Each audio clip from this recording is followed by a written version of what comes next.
महाराजा मचुकंद का जन्म इक्ष्वाकु वंश में सत्ययुग के समय में हुआ।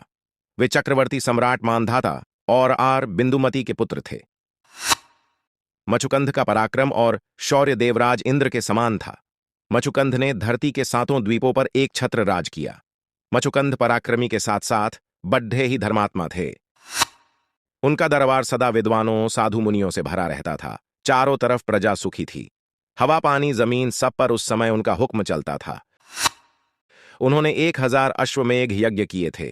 तीनों लोकों में मचुकंद के समान उस समय कोई भी शूरवीर न था। उस समय हमारी धरती से हजारों प्रकाश वर्ष दूर देवसुर संग्राम चल रहा था। देवताओं के पास असुरों की संगठित सेना से लड़ने के लिए योग्य सेनापति का अभाव था। देवगुरु बृहस्पति ने देवताओं को अपना सेनापति धरती के तत्कालीन सम्राट मचुकंद को नियुक्त करने की युक्ति दी, क्योंकि वे पराक्रम और शूरवीरता में देवताओं के बराबर थे। इसलिए देवता अपने दिव्य विमानों पर बैठकर मचुकंद के दरबार में सहायता की आशा से आए। देवताओं की प्रार्थना पर मचुकंद ने देवताओं का सेनापति नियुक्त होना स्वीकार किया और धरती से स्वर्ग की ओर देवताओं के दिव्य विमानों पर रवाना हो गए। मचुकंद के नेतृत्व में देवताओं की सेना ने असुरों के छक्के छुड़वा दिए। इतने वक्त में दूसरी ओर अब भगवान कार्तिकेय ने देवताओं का स्थायी सेनापति बनना स्वीकार कर दिया था। अब देवताओं ने मचुकंद को अब विश्राम करने को कहा, पर मचुकंद को इतने समय में अपने बच्चों पत्नी परिवार तथा राज्य की याद और चिंता होने लगी। उन्होंने देवराज इंद्र से वापस धरती पर जाने की इच्छा व्यक्त की।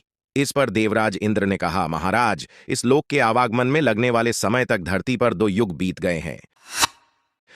इस समय आपके परिवार ही क्या, साम्राज्य की भी एक ईंट तक शेष नहीं बची है। सब काल के गाल में चले गए हैं। इतने वक्त में धरती पर 2 युग बीत गए हैं और द्वापर युग आ गया है। अब आप यहीं स्वर्ग में ही ठहर जाइए। पर मचुकंद धरती के नाशवान सुखों को भूल नहीं पा रहा था और बार बार जाने की विनती करने लगा। मचुकंद के सेवा से प्रसन्न होकर देवराज इंद्र ने मचुकंद को इच्छित वर मांगने को कहा। मचुकंद देवासुर संग्राम के दौरान बहुत थक गए थे, साथ ही भी सोए भी नहीं थे। विघ्न रहित निद्रा का वर मांगा। इंद्र ने सप्त सिंधु के पश्चिम में एक गुफा हिंदुकुश पर्वत में उनके सोने का उचित प्रबंध कर दिया और यह वर भी दिया, जो भी तुम्हारी निद्रा को जो भी भंग करेगा, उस पर तुम्हारी प्रथम दृष्टि पड़ डहाते ही उसका पूरा शरीर जलकर राख हो जाएगा। अब तुम वहीं पर जाकर विश्राम करो। भगवान श्री कृष्ण देवयोग से सब कुछ जानते थे। जब जरासंघ के बुलावे पर यवन ग्रीस नरेश काल यवन मथुरा पर आक्रमण करने वाला था, तो भगवान श्री कृष्ण ने सिंधु नदी पर रणछोड़ियाछ रूप धरकर कालयवन को उसकी सेना सहित उस गुफा के निकट ले गया जहां इक्ष्वाकुवंशी मचुकंद सो रहे थे। भगवान श्री कृष्ण ने बड्ड ही सावधानी से अपना पीतांबर वस्त्र उतारकर सोए हुए मचुकंद के ऊपर ओढ़ दिया तथा स्वयं गुफा के एक किनारे में चुप गए।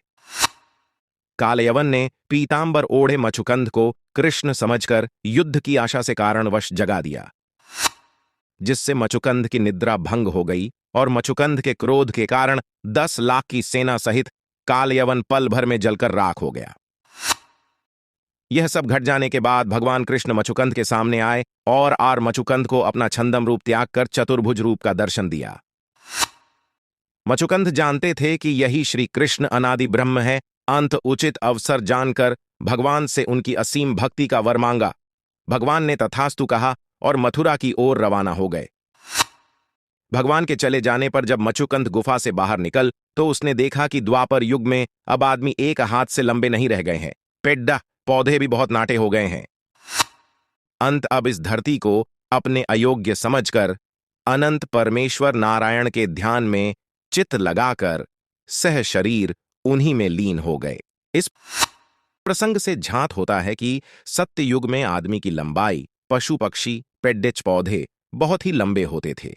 यह भी झांत होता है कि उस युग में धरती का मानव ने अपने अंदर ऐसी शक्तियां विकसित कर दी थीं कि वह सह शरीर धरती से दूसरे लोकों में जाया करता था और वहां के वातावरण में ढल जाया करता था।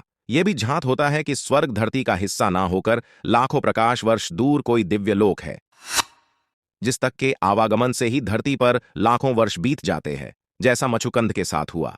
प्राचीन ऐतरेय ब्राह्मण ग्रंथों से झांत होता है कि इक्ष्वाकु वंश का प्राचीन साम्राज्य सिंधु नदी के मैदानों में था। इसका विस्तृत ज्ञान सौरभ अर्षि के वृतांत से होता है, क्योंकि जिस चक्रवर्ती मंधाता के पुत्र मछुकंद हुए, उसी ने अपनी 50 कन्याओं का विवाह सौरभ ऋषि से किया था।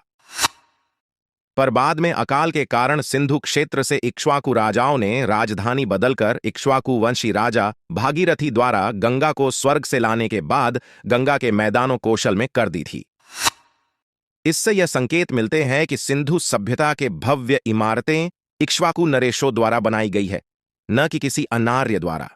पाश्चात्य विद्वानों ने अपनी मनगढ़ंत कहानियां लिख डाली हैं ताकि वे हमारे समृद्ध इतिहास और सभ्यता को नष्ट कर सकें। वर्तमान वैज्ञानिक प्रमाणों से यह सिद्ध हो चुका है कि सिंधु सभ्यता 2000 बीसी के बजाय 7500 बीसी या उससे भी पुरानी है। एक अन्य प्रसंग भी सामने आता है कि भारत पर हमला करने वाला पहला विदेशी सिकंदर ने होकर कालयवन थे, पर हमें इतिहास में पढ़ाया जाता है कि पहला विदेशी हमला सिकंदर द्वारा किया गया था। हालांकि ये सभी शोध के विषय हैं।